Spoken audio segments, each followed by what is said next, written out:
د باتورانو کور دا د باتورانو کور دا د باتورانو کور دا د باتورانو کور.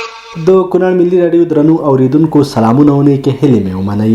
لنډو خبرونو ته ښه راغلاست. د کونړ ولایت د پاسپورټ ریاست په روان 1403 مالي کال کې د اولې روبۍ په 3 میاشتو کې 10,78,000 افغانۍ عواید د پاسپورټونو د توزیع له درکه راټول کړي او د حکومت خزانې ته یې سپارلي دي.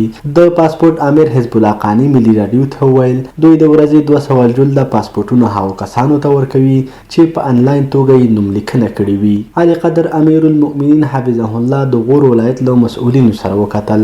د عامه روغتیا وزیر مولوي نور جلال جلالي د روغتیا نړیوال سازمان د پولیو پروګرام له مسؤلینو سره په کتنه کې په افغانستان کې د پولیو لابراتوار د تجهیزاتو بشپړولو غوښتنه کړې ده. د مخابراتو وزارت وزیر د سیم کارتونو راجستر کول د ټولو مخابراتي شبکو مکلفیت دی. د کلي بیا رغونې او پراختیا وزارت د ننګرهار ولایت په کوز کونړ ولسوالۍ کې 230 کورنیو ته د څښاک پاکو اوبو برابرولو خبر ورکړی دی.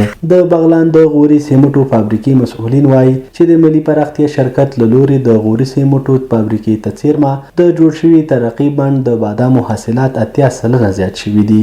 د بغلان د اطلاعات او کلتور ریاست د اطلاعات او کلتور وزارت د موزیم ریاست د تاریخي سیمو او د سیلابونو له امله د زیانمن شوو سیمو د سروې پر مهال 98 تاریخي او کلتوري سیمې په دغه ولایت کې کشف کړي دي.